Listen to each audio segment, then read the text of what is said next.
It's your girl Stacey Williams with Listen, Talk to Me. I want to tell you about this great app called Anchor.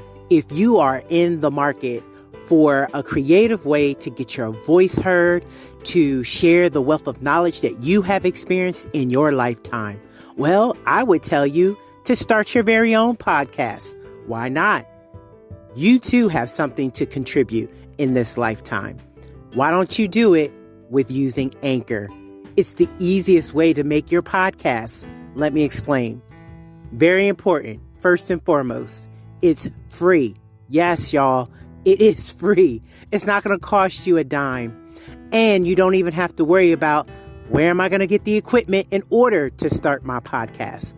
There's a creation tool that allows you to record and edit right here on Anchor, your very own podcast, right from your phone or computer in your very own home. It doesn't get any better than this, you guys. You don't even have to worry about how to reach your own listening audience because Anchor will distribute your podcast for you so it can be heard on the most popular platforms such as Spotify, Apple Podcasts, and many more. You can be making money from your very own podcast with no minimum listenership. It's everything you need to make a podcast in one place. The only thing that you have to do is download the free Anchor app or go to Anchor.fm to get started. That's ANCHOR.FM to get started. Why not get started right now? Go ahead. I'll be listening.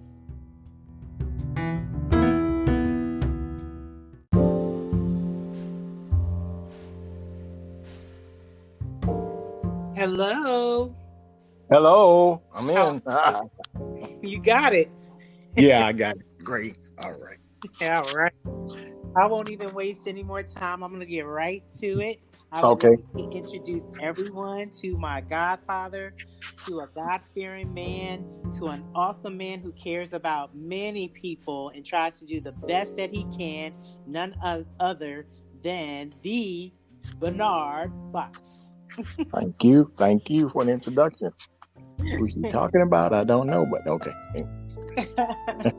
I am talking about you. And before we even get into our topic today, which is about grief and closure, I just wanted to just double check to see how you're doing. Very well, I think.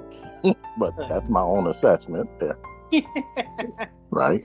So Good. I'm just making sure we're going in feeling good, because I don't want this to be something that is depressing, but informative, and yet transparent enough to allow people to know that they're not alone experiencing grief and closure in life. Okay, one, because grief is universal.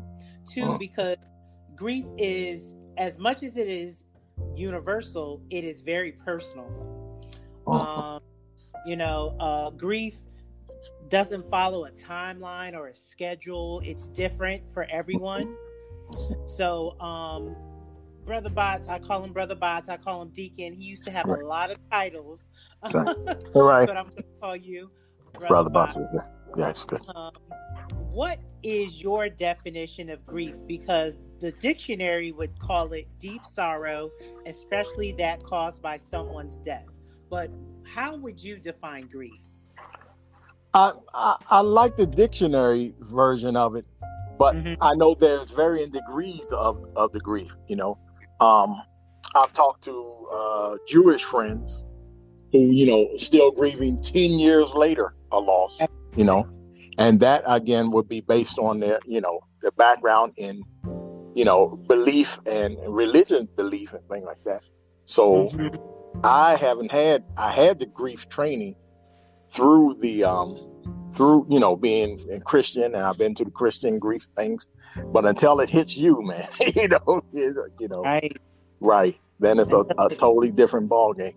But I did know you have to go through, the 4 stages of grief, and the critical stage is the 3rd stage of whether you, turn that corner and come back to whatever normalcy is, or on that third stage you can fall off, and that's where you have the people who go into suicide and deep depression and all like that.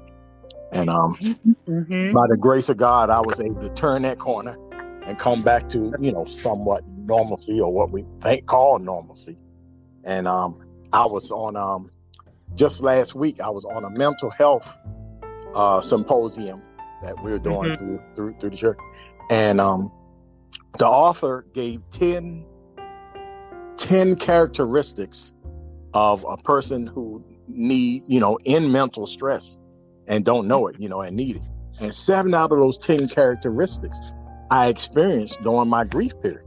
So that's when I realized how close you are to being, actual mental case. And your mentality is altered during that period of grief, Right. You don't want to get up, don't want to shower, things like that, But I know through my faith, I was able to turn that corner because, Pastor counseled me personally. Good. But I also, being, working at the Joint Base, I also went to the Family Service Center. They offered grief. So I wanted to hear what the secular was offering too, as well as, through my faith and all, just to make sure I wasn't losing or missing any corners, any edge. So, and then having a close friend who, having gone through the loss of her spouse also. So she knew what I was going through before I even knew, and that was a great help. But everybody grieves in their own different way, And absolutely. For me, the getting rid of, here, take her clothes, here kids, take all her things like that. To some people frowning on that. Oh, he's trying to get rid of her memory and things like that. So they wanted to control how I grieve, And then I reversed I flipped the script, and I realized that I can't control how you grieve. Because some people want to keep putting on Facebook every Valentine's Day, every birthday, every day that she's off, and they put the big memories up there, and that's the way they grieve, and that's the way they grieve the memory. Whereas I look at it, it's reminding me, and then I realized that's their way, and this is my way. So that's thank you, and even all the way down to the children, the one son, erect the memorial to her in the backyard and all that, and the other son just never even brings her up. It's a fine line, and recognizing how each one carries it. But the blessing is being that I'm remarried, and she totally understands. And if I'm sitting there crying for no reason, it is a reason, And if we could be walking through Boscov and somebody bypasses me with the same scent, the same perfume that she wore, and poof, my eyes are wet and everything just from that smell, and to be understanding of that, that's a great help, rather than be told, oh, come on, you should be over it by now. So it has a lot of facets to it. So just the other day, just last week, even though it's been 2.5 years, I was out, walking on a walk just by myself. And at just one view, I said, man, we used to walk here. And down came the tears and all. So from what I understand from her, because she lost hers 25 years ago, she says you never really get on, you're going to have those aha moments, whether it's Christmas or something that's just going to remind you. And it's okay. It's okay. But, you get back to yourself. So that's right. Well, I got to slow you down because you just gave us so many nuggets that we could talk about. One thing I would like to do is get our listeners up to where we are. First and foremost, they're going to wonder, well, why were you even grieving? My godfather obviously went through a deep sorrow in losing his wife, Rose Botts, who was my godmother. How many years were you two married? 40 years. But we had met 7 years prior, high school sweethearts and all that. So 47 years total. Right. A beautiful love story. 47 years. So when he was talking about that fine line of, losing yourself and, those signs that were provided at the conference that he was at. Right. Listen, if he mentioned having a support, he was going to his pastor. He went to what his Air Force base had to offer. He had a close friend at that time, knowing what he would face beside him. So you mentioned 4 stages, but I believe the psychiatrist who originated this has 5 stages of grief. Okay. The first one being denial, Right. second one anger, third one bargaining, fourth one depression, fifth one acceptance. Okay. So when you talked about the third one being hard, were you talking about depression? No, the third one, the second one was anger. Okay. So Right. I was very conscious of, man, I don't want to, don't get angry, don't display anger, don't want to get angry. And I went to the VA, Veterans Administration. I had to pick up a form from them, okay, from the building. I went to the veteran, had to pick up a form dealing with her passing that you had to file with the veteran. So 10 minutes, I should go in, get the form, and leave. But the counselor there, and it was a female counselor, a young lady, she just had me there and asking questions. I thought, what is, just give me the form and let me, and she was, asking questions. It turns out when I went back to research, she was a grief counselor. So she knew the stage I was in. And she said, do you mind if I show you something? I said, what? She said, you are in the anger stage, and I was just talking to her about how I wanted to avoid. So I was in the anger stage and didn't realize, but she knew it.